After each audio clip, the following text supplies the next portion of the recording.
Boa noite, sejam todos bem-vindos aí mais um Flight Club especial aqui que a gente tem o nosso convidado Carlos Dutra vai falar hoje com a gente, Carlão da Gazeta. Eu não vou apresentar muito, deixa ele se apresentar e no final aqui a gente vai abrir para perguntas. Então, o pessoal que está aqui junto com a gente ao vivo, aí para vocês poderem perguntar, eu vou pedir que no final vocês utilizem aí, levantem a mão, a gente vai passar a palavra para todo mundo e depois a gente abre para discussão, conversa e tudo mais. Legal? Então, Carlos, seja bem-vindo, meu amigo, e fica à vontade aí para você se apresentar, colocar, trazer os seus conhecimentos, práticas e experiências aí e compartilhar com a gente. E já iniciando, obrigado para todo mundo que está aqui e obrigado para você, Carlos, para se dispor aqui a estar aqui com a gente hoje, beleza, meu amigo? Então, a voz é toda sua, o palco é todo seu, virtual, mas esse é o palco, fica à vontade aí. Beleza. Bom, boa noite, pessoal. Vou compartilhar aqui a tela.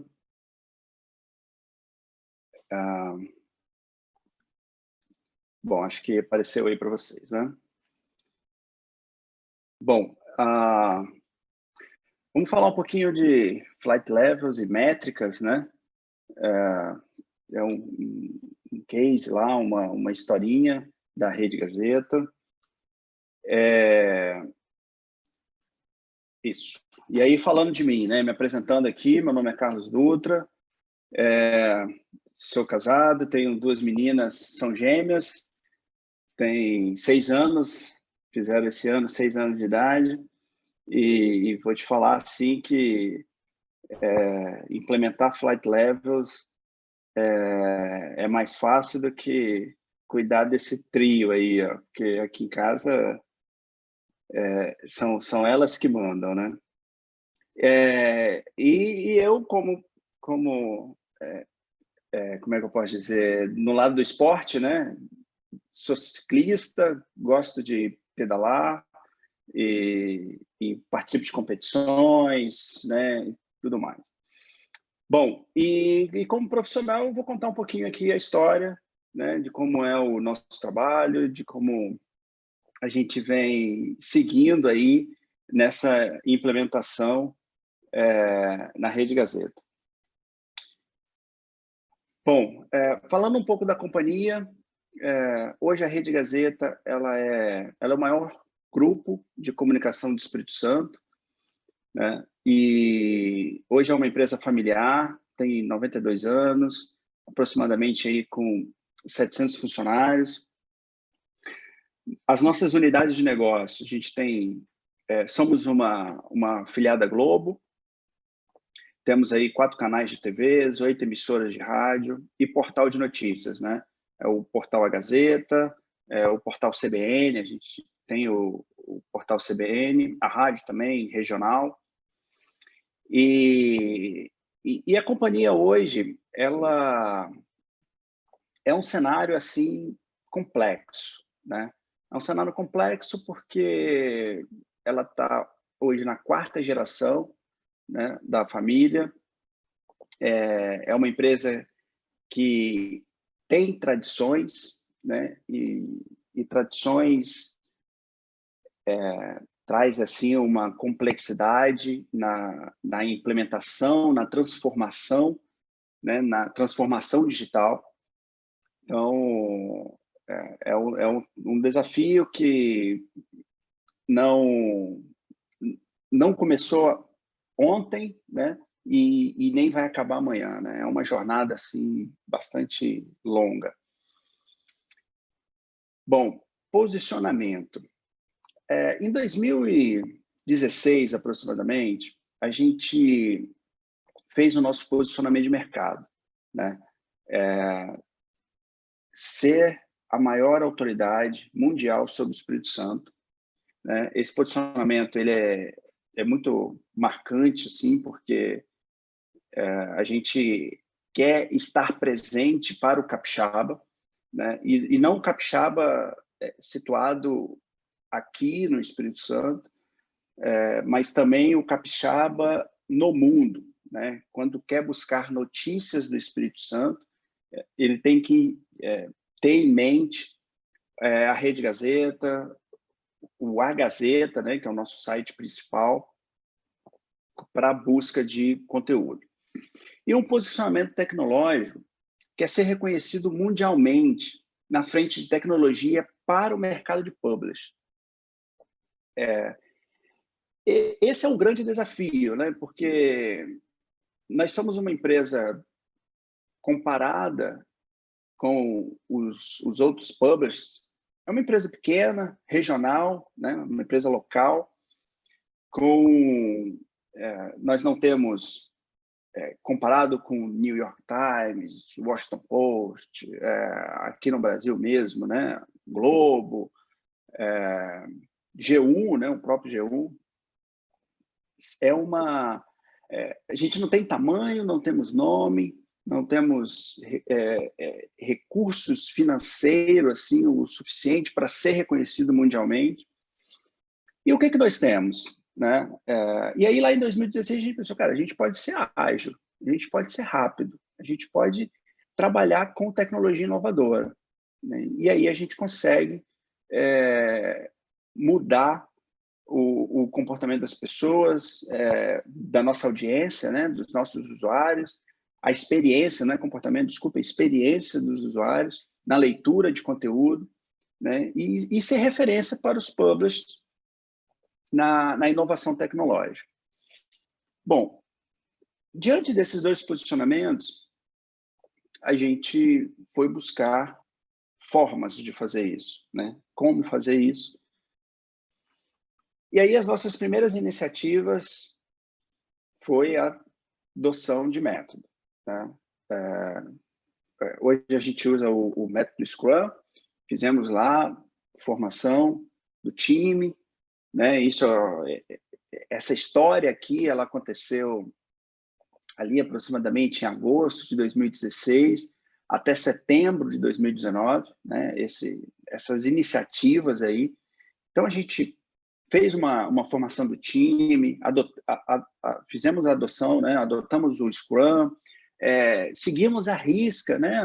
As cerimônias, as reuniões diárias, até hoje a gente tem reuniões diárias de 15 minutos, as retrospectivas, muito importante.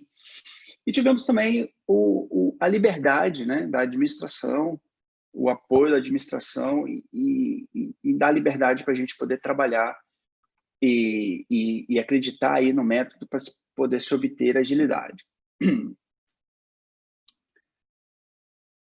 Bom, diante disso, a gente começou a criar ali os primeiros fluxos, né? Pensamos numa priorização, trabalhamos bastante com post-its. Hoje, infelizmente, a gente não trabalha mais com post-its, né? A pandemia fez a gente mudar rapidamente, mas olhamos ali para a priorização dos problemas, olhamos para o Design Thinking, como fazer, como adotar ali o método de descoberta desses problemas. E aí começamos com essa implementação. Essa foto aí, ela é meados ali de 2019 já, né, quando a gente resolveu levantar todos os problemas e colocar na parede e fazer uma priorização urgente, mais urgente, pouco urgente, e assim sucessivamente. Bom, e aí vieram as conquistas, né? Ou seja, a gente obteve velocidade, a gente começou a implementar rápido, começamos a fazer as implementações rápidas, começamos a entregar.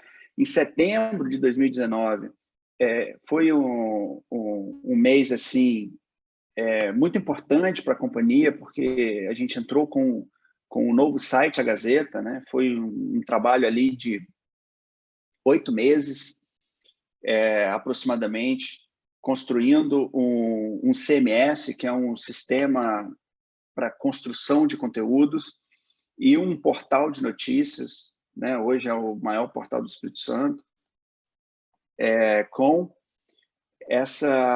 num período muito curto, né? De 8 meses, a gente fez ali o lançamento no dia 30 de setembro, exatamente. E ao longo desse tempo, a gente veio alcançando algumas conquistas, né? Conquistando algumas coisas.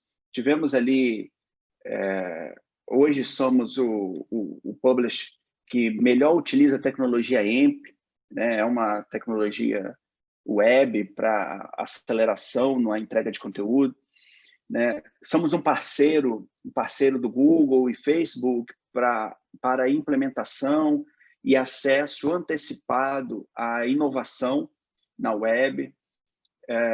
Hoje participamos de um grupo de 50 profissionais no mundo inteiro de tecnologia, né? É um grupo chamado Customer Chrome Advisory Board. É mantido pelo Google para a gente poder trabalhar com inovação em web. Temos ali... somos web partners do Google. Então, assim, essas conquistas, elas vieram em função da nossa velocidade ali de implementação, né, com a adoção do Scrum e a implementação do mesmo. E aí a gente conseguiu, né, ir rumo ao nosso posicionamento de mercado, posicionamento tecnológico, porque quando a gente está ali na ponta da tecnologia, nós estamos impulsionando essa inovação no mercado mundial de publish e no mercado nacional. E, em contrapartida, a gente vem tendo ali aquele reconhecimento naquele universo de publish, né? Mesmo estando aqui no Espírito Santo, é o que eu chamo muito interior do Brasil, né? Bom, e aí vieram os resultados, né? Uma métrica muito acompanhada no mercado de publish são as impressões, né, na publicidade. Então, a gente teve um crescimento ali de 37%, a nossa receita aumentou 192%, a quantidade de usuários, né? Hoje o Espírito Santo tem aproximadamente 4 milhões e 100 a população, né? Hoje o nosso usuário, né? A quantidade de usuários únicos no nosso site no mês é de 6 milhões e 100, então, assim, maior até mesmo do que a população do Espírito Santo. Tivemos crescimento ali de visualizações, 65%. Então, a gente veio conseguindo tanto crescimento de publicidade e crescimento de audiência. Então, assim, é um cenário que bem favorável, né, para a companhia, assim, para os diretores, para o conselho, né? É uma companhia que trouxe bons resultados e reconhecimento no mercado de publish. Bom, e aí vieram, né, logo nessa sequência, isso aí já aconteceu mais ou menos ali no final do ano 2019, em janeiro de 2020. E essa pergunta ainda nos acompanhou por mais alguns meses depois, né? Realmente nos tornamos ágeis, né? Ou seja, melhoramos o nosso time to market. Estamos buscando business agility? Então, a gente fizemos essas perguntas para nós. E a resposta, obviamente, não veio de imediato, né? Ou até veio de imediato quando a gente olha para o mercado e a gente fala, pô, mas a gente conseguiu ser ágil, a gente conseguiu melhorar a nossa participação no mercado, né? Os nossos resultados. Mas ainda não tínhamos ainda muita certeza se a resposta estava certa, né? E aí, na verdade, essa imagem aí, ela representa bem isso, né?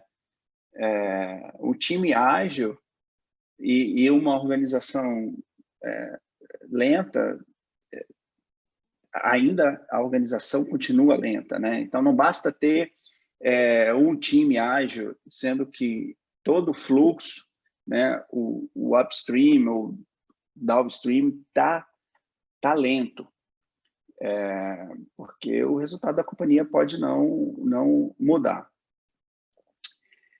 E aí, essa foto aí é a mesma foto do Thiago. Foi a primeira turma, né, de Flight Level. E aí eu, navegando lá na K21, eu sou um seguidor fiel à K21, e aí vi esse curso e falei, cara, eu acho que isso aí vai me ajudar a responder as perguntas do slide anterior. E aí entrei lá no curso e fui entender o que é isso, foi o meu primeiro contato, né, no início desse ano, isso aconteceu em janeiro, esse curso. E aí foi um curso ministrado aí pelo Zé, Lula, o Garrido, né, muito bem ministrado. E aí, na conclusão, né, do curso, eu comecei a analisar com mais todo o time de produto, né? Nós começamos a analisar as dependências, né? As dependências foram muito bem evidenciadas no curso, e aí a gente trouxe essa visão para dentro da companhia e começamos a tentar entender as dependências entre times. Entendemos ali que o time ele não trabalha sozinho, né? Ele é fortemente dependente dos outros times para que possamos fazer uma entrega do produto ou da implementação que seja, né? E aí a gente começou a olhar para fora do time, né? Começamos a olhar para fora do time ágil, não mais olhando para aquele time ali que já estava há 2 anos e meio, bem engajado na implementação Scrum, e começamos a olhar para fora, né? Passamos a analisar o fluxo, e o sistema como todo, né? E principalmente as dependências, como estamos lidando com as dependências, né? E descobrimos que ter time ágil não é o suficiente, né? Precisamos ter um fluxo ágil, precisamos reduzir o nosso tempo, né? O nosso time to market, que na nossa conclusão naquela época ainda existia muita gordura, ainda existia muito espaço, né? Para poder reduzir esse tempo. Bom, e aí eu vou trazer aqui o Klaus, né? Isso aí foi uma frase que está no livro do Klaus. A performance do todo é o produto das interações das partes, né? E aí a gente entendeu que, cara, a gente precisa de ter uma fluidez, né, no trabalho e na interação entre os times, né? Existia um esforço muito grande do trabalho em time, mas que no todo a gente entendia que não estava satisfatório, né? E aí essa frase ela representa bem o seu propósito, né? Ou seja, a gente precisa aprender a lidar com as dependências, né? E tratá-las com bastante agilidade, né? Principalmente alinhar todo o upstream, downstream. Bom, então, falando de Flight Level, trazendo um pouco do conceito aí, acho que é importante a gente sempre relembrar, né? É um modelo de pensamento que pode ajudar você a encontrar onde e o que você deve fazer na organização para alcançar os resultados desejados. Então, diante desse conceito, a gente começou a trabalhar o modelo de pensamento. A gente começou a mudar a nossa forma de pensar, né? O nosso modelo em si. E uma das grandes mudanças ali foi pensar para fora, começar a analisar o fluxo inteiro, né? Olhar para fora do time ágil.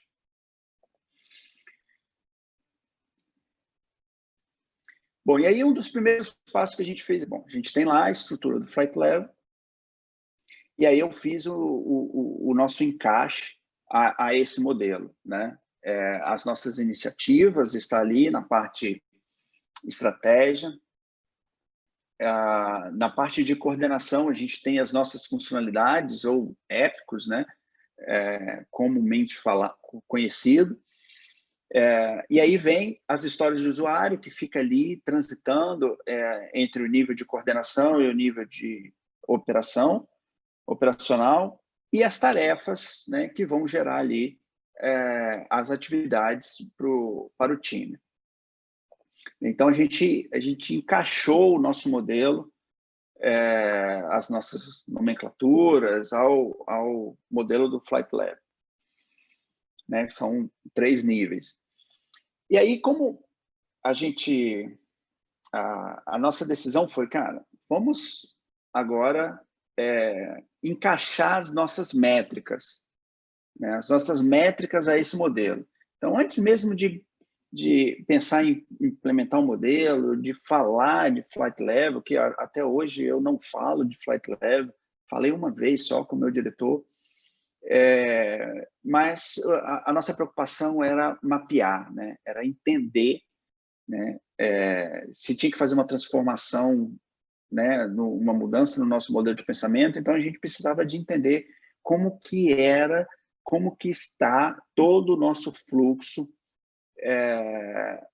encaixado aí nesses 3 níveis, né? E aí a gente veio com as métricas de eficácia, né? As métricas de eficácia, no nosso caso, são métricas mundo de internet, publish, esse mercado é muito habilidoso, né? É uma habilidade do segmento, trabalhar com métricas.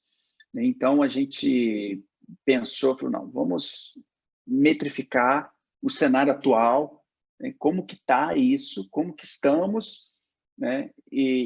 Dentro da estrutura do Flight Levels. E aí depois a gente entende quais vão ser os próximos passos. E aí pegamos, né, no nível estratégico, as métricas de eficácia. Essas métricas de eficácia, com base nas iniciativas implementadas, a gente tem ali o nível da coordenação. Por isso que as métricas de eficácia descem aqui para as métricas de coordenação, no nível de coordenação. E esse movimento aqui é muito importante, foi muito importante, e continua sendo, obviamente, né, no nosso cenário, porque analisando as métricas de eficácia, a gente gerou um aprendizado, né, muito rápido, um aprendizado de melhoria contínua, porque a partir dela a gente começa a gerar novos problemas no nível de coordenação, né, que eram as funcionalidades que geravam novas funcionalidades. E esses problemas nós começamos a medir lá no nível de métricas de eficiência, né? Então, a gente mede a eficiência dos nossos problemas resolvidos, né? Olha para as métricas de eficácia para gerar aprendizado e gerar novos problemas para o nosso produto. E no nível estratégico, a gente tem lá a medição das métricas de eficácia o tempo inteiro, né? E no nível de operação, a gente encaixou ali as métricas de entregas, né? Ou seja, o foco na entrega dos produtos, do que foi implementado pelo time, né? E aí a gente fez esse mapa de métricas.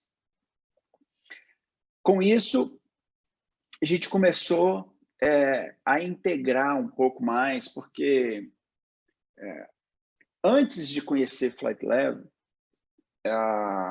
o nosso conceito, o nosso entendimento de concluído, né, ele ficava ali na fronteira do time ágil, né? Não existia a etapa de descoberta, o upstream, e nem existia o downstream, né? Então, a gente tinha uma métrica olhando só para o time ágil.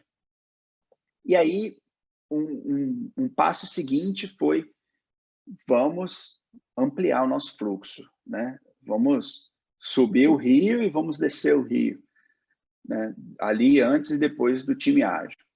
E aí nós criamos essas colunas aqui, né? Temos aqui uma etapa de descoberta, temos aqui as colunas de aguardando aceite, né? Aguardando aceite é uma etapa muito importante porque é ali onde a gente tem a percepção de valor para a unidade que demandou, né, o problema, a solução do problema. Então, é uma métrica de aceite, que esse aceite já é em produção. Obviamente, ali no time ágil, a gente tem as etapas de testes e validação.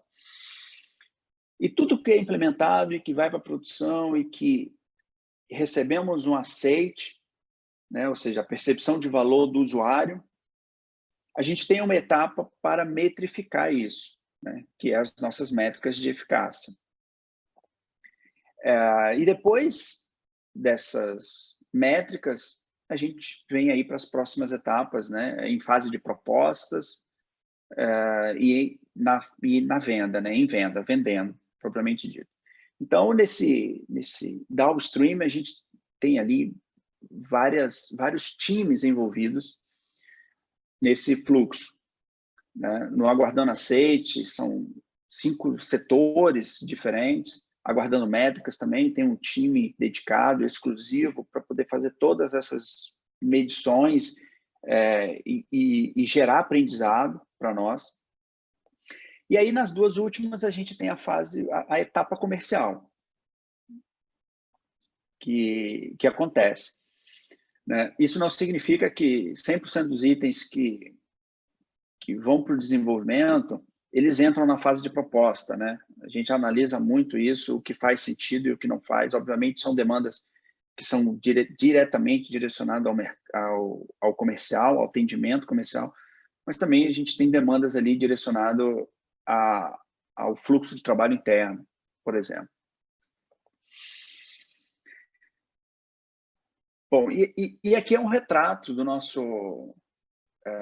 nossas métricas de entrega, olhando ali para o flight level, o primeiro nível, né, o nível operacional, né? A gente tem a medição aqui da eficiência, né? A medição do lead time, né? O lead time a gente precisa fazer, né? O momento que a gente está ali executando, trabalhando, e o momento que a gente está esperando, né? E a gente tem uma característica aqui bem interessante, porque a gente trabalha em jornadas de sprint, né? Então, existe o dia certo em que a versão ela vai para a produção, né? O nosso time box é de 2 semanas. Então, a gente um dos motivos, né, a gente ter aqui 18 dias em média para poder de espera, né, entre um item que foi priorizado, o aguardando ali depois que foi concluído e depois que ele foi testado, né, que ele aí fica aguardando a release para poder subir para a produção. E o nosso tempo de execução, né? 6 dias em média é o tempo de execução, 4 dias programando de fato e 2 dias ali é o período médio de teste. E aí, com isso, a gente consegue ter um percentual de eficiência olhando para o primeiro nível, né? Então, esse número é muito importante, porque, às vezes, quando a gente olha 25%, é um número baixo, né? Mas, assim, estudos dizem que próximo de 45% é alto, né? É uma eficiência, é uma empresa altamente eficiente ali no nível de coordenação, operacional, né? Tem até um dos treinamentos da K21, não me lembro qual, acho que é o de métricas do Avelino, ele traz um case da Espanha com uma empresa ali que está seus 47% de eficiência, né? E a média ela costuma ser ali abaixo de 15%. Né? Então, a gente montou isso. Esse aqui foi não vamos nos atenar aos números, esses números são reais, né? Mas mais para frente no slide a gente vai ter a evolução desse número acumulado ao longo dos meses, e entender ali como que o Flight Level mudou o nosso modelo de pensamento, né? A nossa forma de pensar e de encontrar aonde estão os problemas. Bom, aí aqui, nível 2, operacional, coordenação, aonde a gente trabalha mais com as métricas de eficiência. Né? E aí é que a gente pode observar que a nossa eficiência aqui está em 11%. Ela está em 11%, esse resultado aqui é um acumulativo de um ano, e esse é o nosso resultado hoje, 11%. Né? Próximo de 20% são empresas altamente performáticas, né? Olhando para a organização como um todo. Né? Então, a gente tem aqui, etapa por etapa de todo o fluxo, né? A parte de descoberta, a gente fica ali em média 34 dias para poder definir o produto. Né? Tenho aqui as 2 etapas do time ágil, que é o momento que a gente está desenvolvendo, com o momento que a gente está aguardando para release, a média. E depois que foi para a produção, nós temos as etapas de aguardando aceite, aguardando métrica, porque a gente quer aprender com tudo que a gente implementa, né? Aguardando propostas e aguardando vendas. Quer dizer, em proposta e em vendas, né? Vendendo. E todas essas etapas geram aprendizado para nós na medida que o item vai avançando. Né? E temos um histograma em cima, né? Um gráfico de distribuição que nos traz o nosso business agility. Então, como podemos observar ali, né? No maior número de vezes, a gente consegue obter o nosso business agility com 21 dias. Né? Tivemos aí 75 casos com 21 dias. Então, se a gente aplicar nesse slide, não tem os percentis, né? Mas a gente coloca ali o percentil de 50%, 75%, 90%. Né? O 90% a gente fica ali aproximadamente nos 36, 37, 38 dias, com 90% de se obter com 38 dias o business agility. 75% a gente reduz um pouco mais, com 50% está em torno de 13, 17 dias aproximadamente. Então, esse gráfico é muito importante para nós, porque a gente consegue monitorar ali como que está a nossa performance, né? Na obtenção do resultado de negócio. Bom, e aí no terceiro nível, a gente tem as métricas de eficácia. Né? As métricas de eficácia, um outro nome também que pode ser dado, são as métricas de sucesso. Né? São as métricas que vão trazer ali no mais alto nível como que está performando todos os nossos produtos que foram produzidos e desenvolvidos e que continuam sendo desenvolvidos. Então, nós temos, essa foto aqui são dois painéis. Esse painel de baixo é onde a gente monitora em tempo real toda a nossa performance financeira, né? Em publicidade. E esse outro painel aqui, ainda tem outras televisões aqui, a foto não pegou todas. Ele traz a nossa performance em audiência, engajamento, né, dos nossos produtos digitais. Então, hoje nós temos um time de performance que fica monitorando essas métricas de eficiência, né? Elas são importantes porque são elas que trazem a percepção de sucesso do produto, mas essas métricas, para o time de coordenação,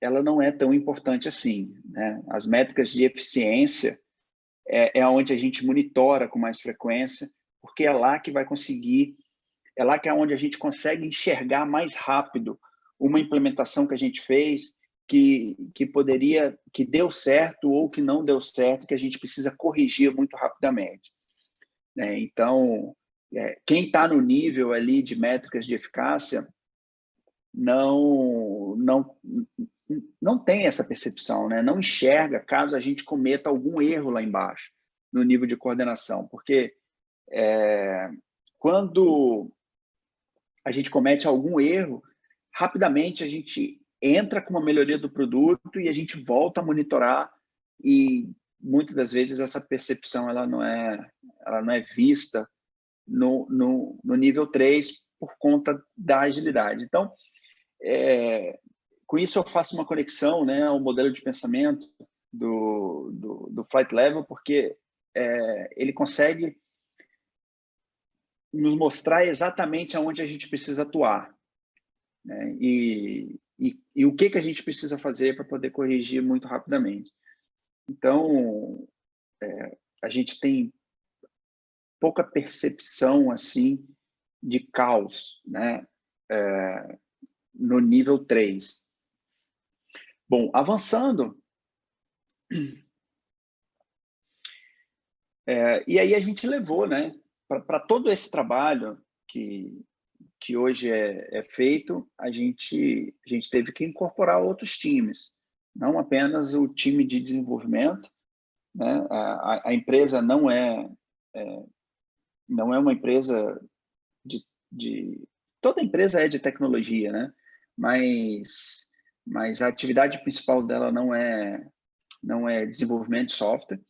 Então, nesse modelo de pensamento, nós temos várias áreas, né? Nós temos uma mesa de performance que são formados por engenheiros de dados, por designers, por analista de performance de web, a própria redação, né? Que é um papel fundamental numa empresa de publicidade, que é onde produz os nossos conteúdos. Temos ali o time de publicidade, o time de estúdio, né, que são os conteúdos patrocinados, o próprio time de produto que está ali trabalhando na integração de todos esses times, e o time de audiência, né, principalmente ali o time de audiência e o time de performance que trabalha mais na parte do downstream, coletando dados e monitorando tudo que é desenvolvido. Bom, e aí eu estou trazendo aqui mais uma citação do Klaus, né? Tá no livro dele lá, Repensando a Agilidade. Quem ainda não leu, recomendo.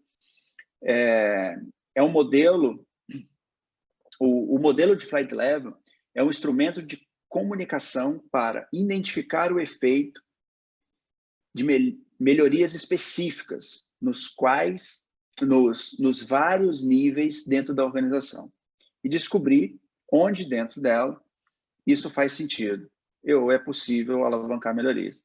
Então, assim, e quando a gente combina isso com métricas, cara, faz todo sentido, né? Porque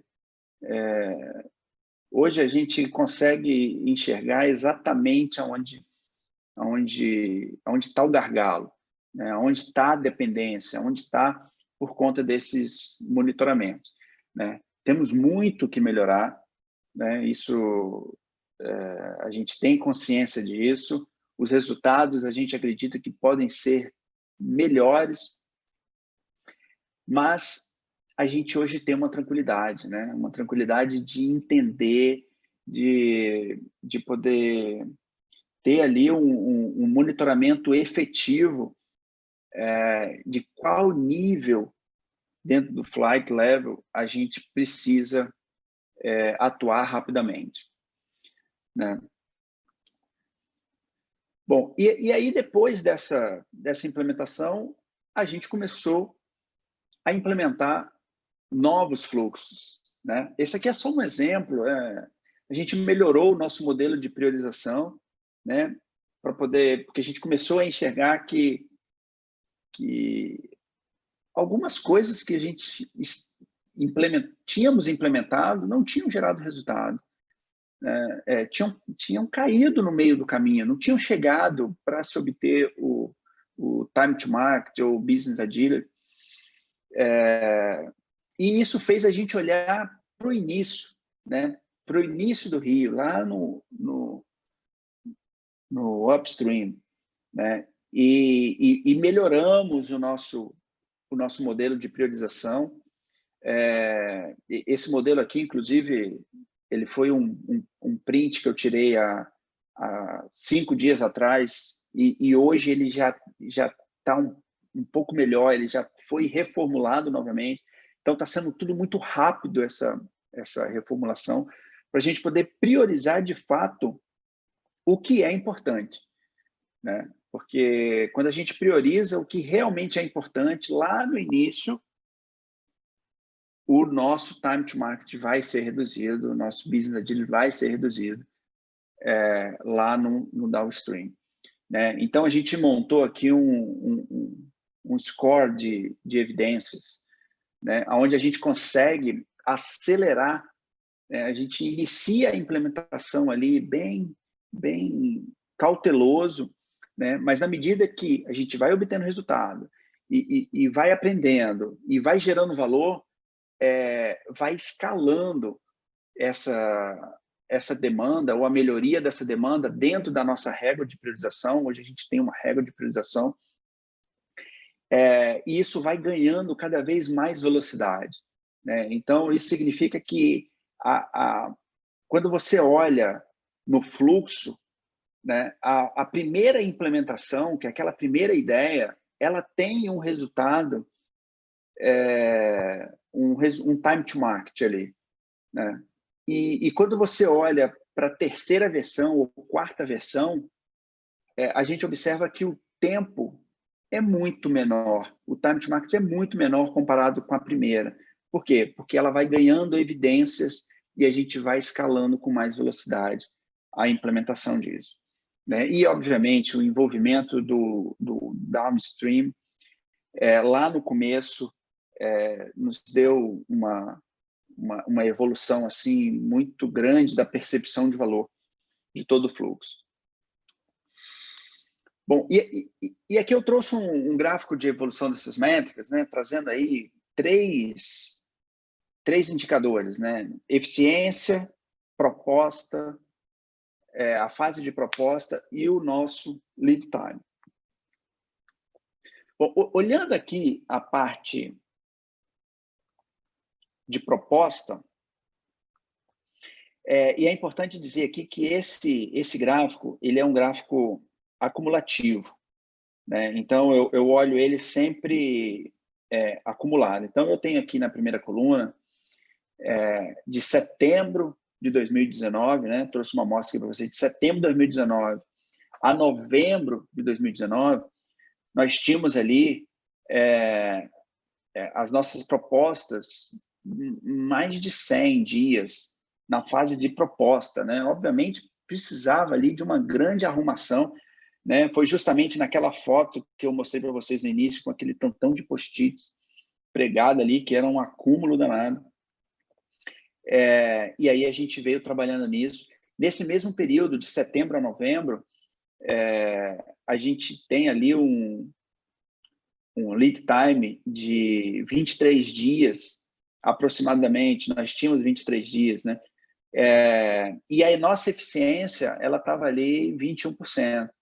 Né? Então, a gente pode ver que a eficiência estava boa, né? E o lead time, ele também estava legal, né? Mas por quê?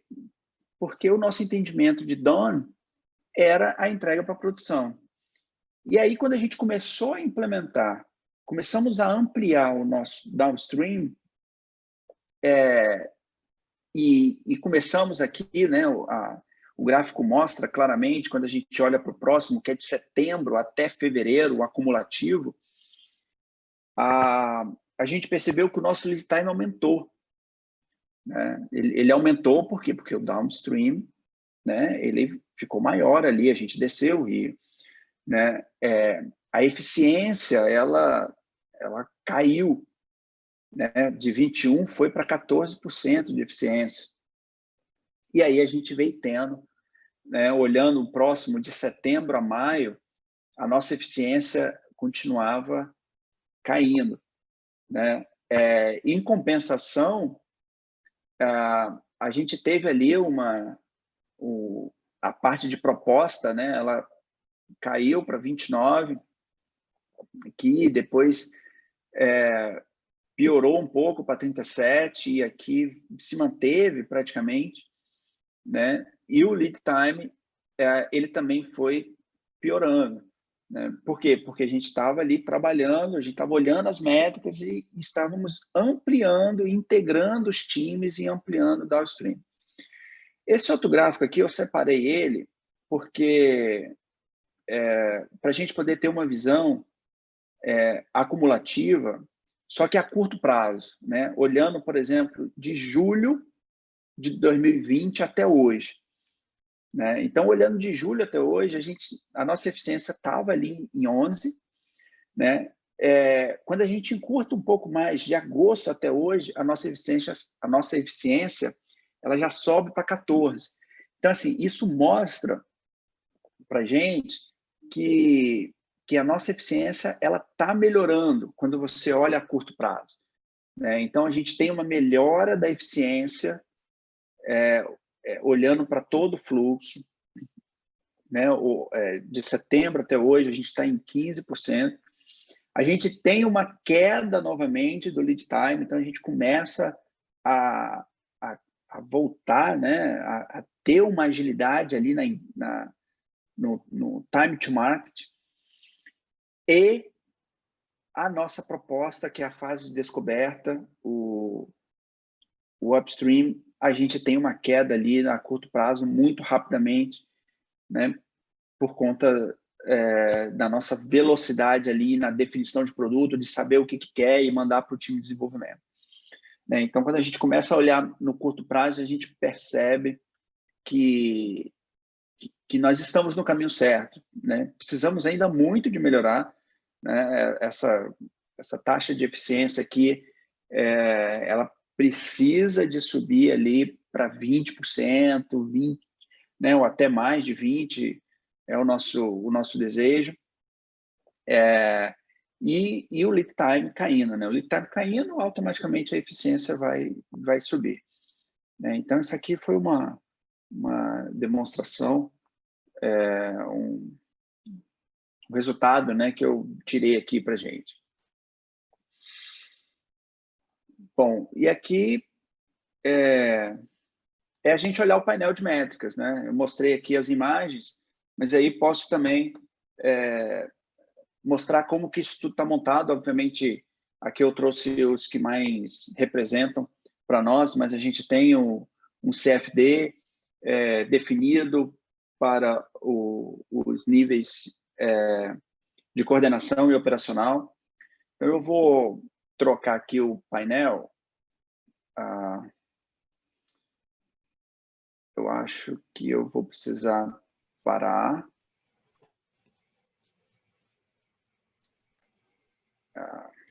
Isso aqui.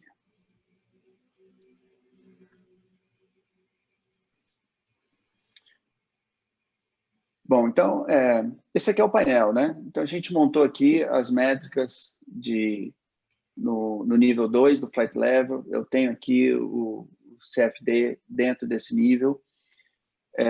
Temos aqui a distribuição, né? O Business Dealer. Temos aqui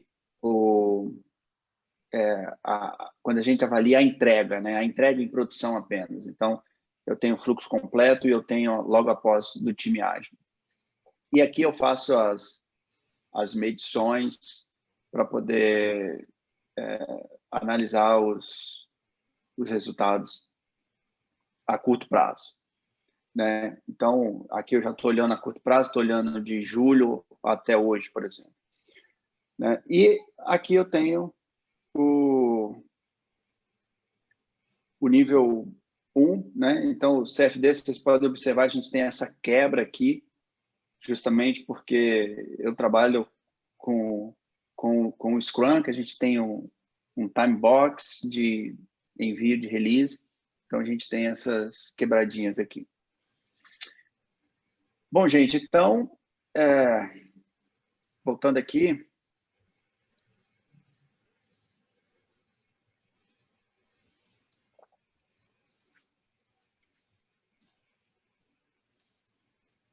eu acho que é isso, estou chegando aqui na parte final, temos, para quem ainda não conhece, né, Repensando a Agilidade, um livro que recomendo, né, a comunidade, muito importante, né, a comunidade ali, Flight Club, né, ou no Telegram, é uma grande ajuda aquilo ali, é disseminar conhecimento, né, e os podcasts aí da K21 também trazem bastante conhecimento sobre isso.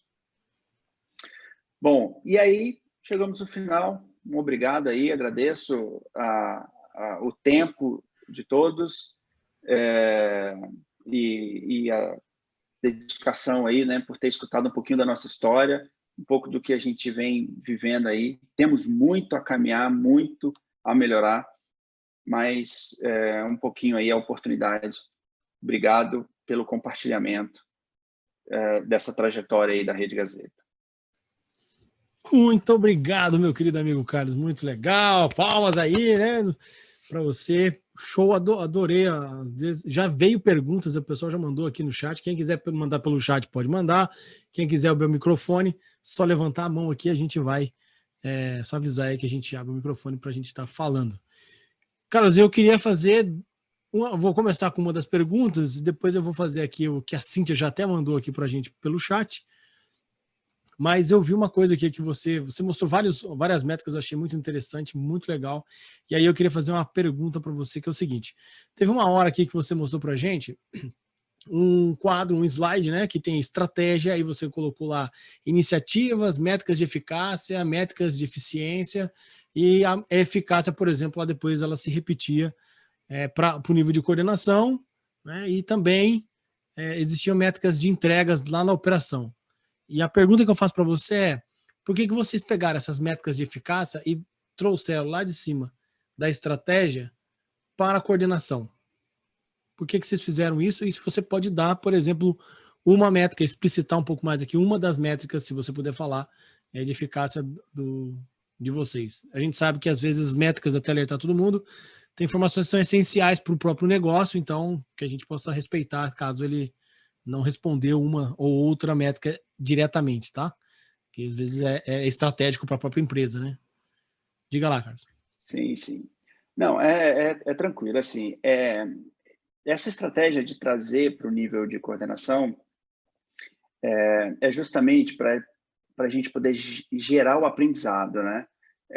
Gerar o aprendizado que está sendo gerado lá no nível estratégico e compartilhar para os outros times, né? Trazendo aqui para o nível de coordenação. Isso é fundamental para a gente poder eliminar o máximo de dependências e até mesmo dar agilidade. Porque quando você traz aquela informação, aquela métrica ali de eficácia para o nível de coordenação, você está gerando ali a importância, né, que aquilo ali gerou, que aquela métrica gerou, que a importância que aquela implementação teve para o negócio, né? E isso você traz valor para o time, você traz a importância para o time, e até mesmo se a métrica for ruim, né, um resultado ruim, você traz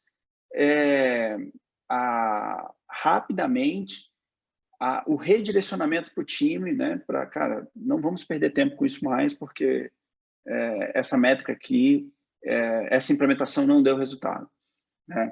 Um exemplo de uma métrica, qual que eu posso dizer aqui, por exemplo, a nossa remuneração, a nossa receita que a gente tem com conteúdos patrocinados, né? Nós sabemos aqui que nós trabalhamos com anunciantes, né? Então, anunciantes anunciam no nosso site através de publicidade ou de conteúdo, né? Então, uma métrica de eficácia é o monitoramento da evolução dessa receita dentro do site, né? E as funcionalidades que estão ali no nível de coordenação, muitas delas elas estão ligadas à distribuição desse conteúdo, à implementação, à forma de mostrar esse conteúdo no site, né, de melhorar o engajamento. Então, cada funcionalidade feita ela é atrelada a essa métrica de eficiência, né? E esse resultado, trazendo para o time de coordenação, a gente ganha importância e ganha velocidade na implementação. Consegui responder? Show, maravilha, cara. Então, a pergunta aqui que a Cintia mandou no chat. Carlos, na implementação do pensamento proposto pelo Flight Levels, vocês tiveram dificuldade com os diferentes níveis de maturidade das outras squads ou times? Se eu falar que não é mentira, né? Sim, tivemos. E muita dificuldade. E até hoje a gente vive com essa dificuldade, né? Até hoje a gente vive. A gente conseguiu um pouco mais de facilidade porque a gente trouxe as métricas, a gente deu muita evidência às métricas, né? E quando o resultado mostra, tanto positivo como negativamente, a gente consegue convencer com mais facilidade a importância da mudança do modelo de pensamento, né? Mas, certamente, há um ano atrás, né, no início do ano, essa resistência era altíssima. Hoje ela é um pouco menor, mas ainda existem. Nós estamos falando aí de 80, 90, 100 pessoas envolvidas, né, diretamente nesse modelo. Então, a gente ainda tem muito trabalho, muito convencimento, mas a nossa estratégia está sendo essa, né? Dedicar as métricas e trazer ela como um insumo para melhorar o produto, para ter novos entrantes de problemas na régua de priorização.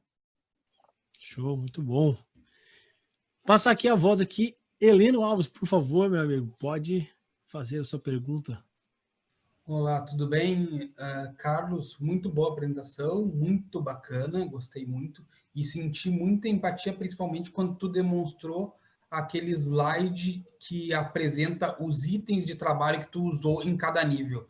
Eu gostei muito e me vi muito o cenário que eu trabalho hoje naquele slide dos itens de trabalho. Então, minha pergunta é mais relativa a isso. Naquele slide, pelo que eu bem me lembro, tu comentaste que trabalha com histórias de usuários a nível de coordenação e também a nível de operação. Mas, ao mesmo tempo, eu também vi que tu fala bastante sobre lead time na tua avaliação da métrica. O que eu queria saber é quando tu trabalha com história de usuário, como é que tu faz para manter a variabilidade das tuas histórias, que elas ainda representem um valor igual dentro do teu lead time, por causa que histórias de usuário têm um valor diferente uma dependendo da outra. E dependendo do trabalho da equipe, elas podem ter essa variação. Queria saber como é que vocês tratam isso com essa variabilidade que pode ter uma história de usuário para entregar valor. Bom, ali na coordenação, a história do usuário, ela inicia ali no upstream, né? Na parte de descoberta, né, do nosso painel. Então, nós temos ali o time de produto completo, né? Ainda não com a participação do time de desenvolvimento, fazendo o entendimento. Então, a história do usuário ela é construída naquela fase. E por que ela vem para a fase operacional?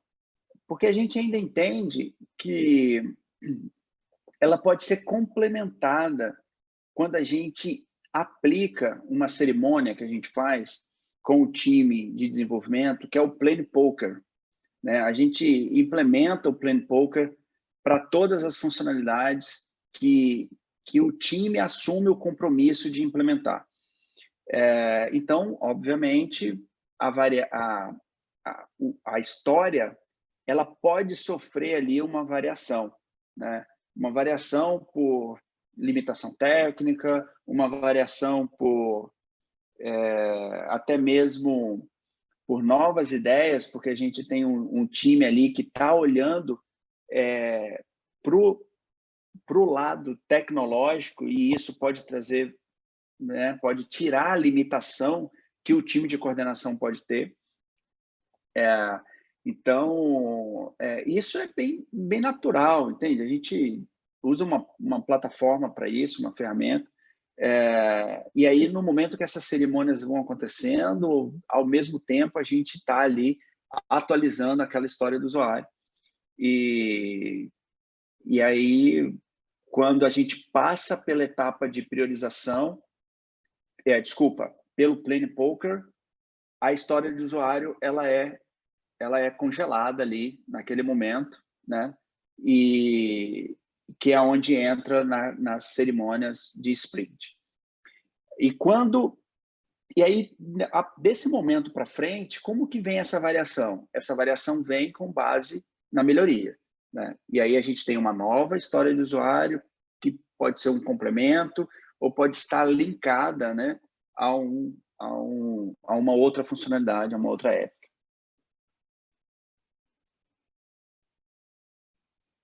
Beleza? Show. Respondi? Maravilha. Muito bom.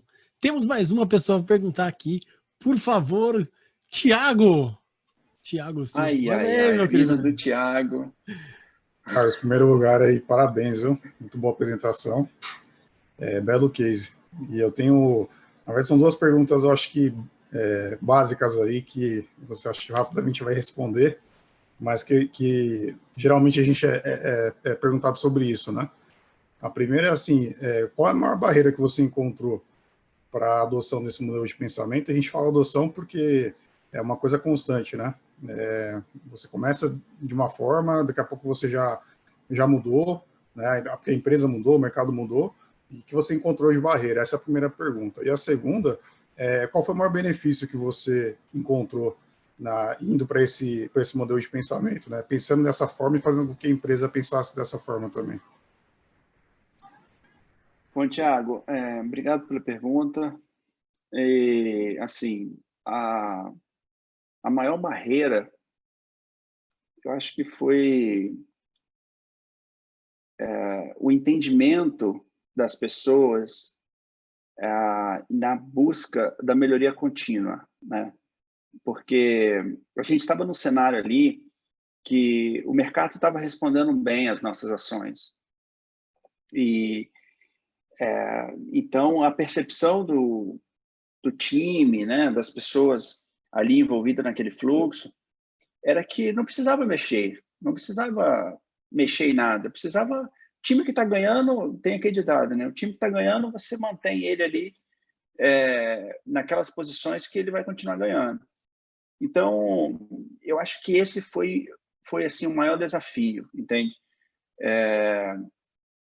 A fazer com que as pessoas entendam a importância da mudança sem antes ter um resultado negativo, né? E isso foi um grande trabalho. Por isso que a nossa estratégia foi engajar nas métricas, antes mesmo de entender o modelo de pensamento, né? Então, acho que esse foi o grande desafio. E o benefício, cara, um grande benefício, assim, como é que eu posso dizer? É o reconhecimento, né? O reconhecimento de todos da facilidade de você perceber aonde você tem que melhorar, né? Você precisa de um esforço muito menor para poder entender aonde tem que ser ajustado, né? Onde tem que ser melhorado. E um outro benefício também é o esforço, né? O esforço entre time. Porque quando você envolve as pessoas, né, em todo o fluxo, desde o upstream ao downstream, você tem um engajamento muito maior, com esforço muito menor e um resultado mais rápido. Então, acho que esse foi um outro também grande valor que a gente teve. Beleza. Muito bom. Tem uma outra pergunta para você, meu querido amigo Carlos. Lá no momento que você estava falando, você acabou apresentando um painel lá de métricas de entrega, onde tinha eficiência, 25%, se eu não me engano, lead time, aí você tinha o waiting time, que aí você explicou muito bem sobre o waiting de vocês, é como vocês estão usando o Scrum, né? Você tem as sprints, então por isso que o waiting é um pouco mais alto, certo? Estou correto aqui na minha colocação? Certo. Legal. E você trouxe um modelo de priorização, e aí eu fiquei curioso, que você trouxe uma roda, se eu não me engano, assim, com muito baixo, baixo, médio alto, ou médio baixo, uma coisa assim, e alto. Né? Aquilo ali é um modelo de priorização que vocês criaram para a necessidade de vocês. É isso mesmo que eu entendi, Exatamente. Correto? Legal. Sim. E lá eu entendi que os testes você deixou como priorização alta. Tô certo, Rato? Se quiser voltar, eu dou uma consultada no seu deck de slides aí. Sim, tá certo. Certo? Tá certo. Cara, você está colocando que a prioridade para a empresa, testes é prioridade alta. Então, ver se eu entendi certo, eu queria que você colocasse um pouco mais sobre isso. O teste, qual a importância do teste para vocês e o que é o teste para vocês no final, né? Porque eu estou querendo que você explicite aí o que é o teste, é esse mesmo, não. Porque para a gente ter a mesma, todo mundo que estiver ouvindo a gente aqui, né, vendo a gente, entender o que é o teste efetivamente, né? Para não ter confusão de, eu faço um teste X ou YZ. Então, eu queria que você contasse por que vocês tomaram a decisão que teste para vocês é uma coisa, é o item mais alto que está aí, né? Correto? No seu modelo de priorização. Sim. Explica um pouquinho mais, por favor. Isso. Bom, o teste aqui nesse conceito, nesse contexto, ele não é um teste de entrega, né? Ele não é um teste que é realizado na conclusão ali ou no término de uma implementação, né? Esse teste é um teste que acontece com a funcionalidade já em produção, né? Então, vamos supor, eu recebi um problema para resolver, né? A gente resolve rapidamente e testa esse problema em produção, né? Então, lá a gente tem ferramentas de teste AB, né? Onde a gente testa vários cenários, né? Vamos colocar aqui como exemplo um fluxo de conversão de assinaturas, né? Então, a gente testa várias cores, várias telas, várias perguntas, vários modelos de conversão para se obter um resultado desse teste e entender qual teste que converteu mais, né? E esse resultado, ele tem um grande valor para nós, aqui nessa regra de priorização, né? Porque a gente, nesse momento, a gente sai do achômetro, né? Da expectativa de que se aquilo ali vai dar certo ou não. Porque o teste, ele já trouxe para nós uma evidência real que se a gente fizer aquela implementação ou direcionar ou seguir aquela linha de raciocínio, é certo que a gente vai ter um resultado positivo, né? Então, por isso que uma demanda que entra na priorização, na regra de priorização, com dados gerados com base em teste, ele tem mais valor. Obviamente, a gente tem os eixos, né? Se está alinhado com a estratégia da companhia, visão de produto e tudo mais. Diante desse cenário positivo, esse cara tem uma prioridade da implementação, então ele é implementado muito rápido, mais rápido do que uma outra demanda que não vem com dados de testes. Legal. E aí, complementando agora a pergunta, que a gente entendeu o que é o teste para vocês ali, o resultado desse teste, ele está, o que você disse, está, vê se eu estou certo aqui no meu entendimento, ele está gerando uma nova hipótese para vocês. Está invalidando, correto?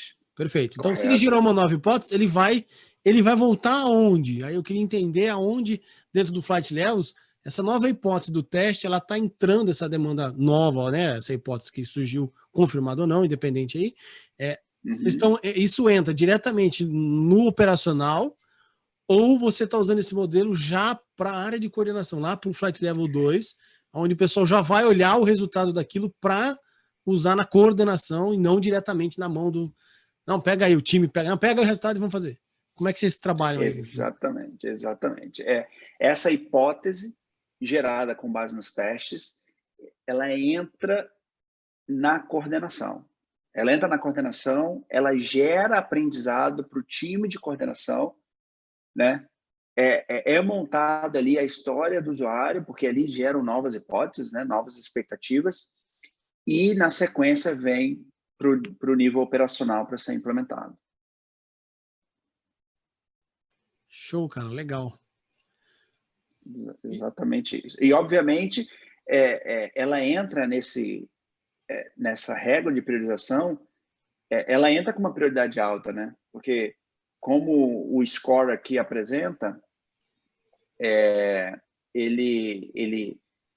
eu ganho ali 60 pontos para poder evoluir com o produto, né? Então, uma melhoria de um produto, uma melhoria de uma funcionalidade com bons resultados vai percorrer mais rápido do que uma hipótese sem nenhuma evidência. Legal, cara. Tenho mais uma pergunta para você aqui, que você mostrou uma imagem muito legal, que é a evolução das métricas que você tinha lá. E aí tinha um gráfico de 3 linhas, né? E aí eu queria ficar muito curioso, porque você mostrou duas partes. Uma é um passado e depois é o mais atual, né?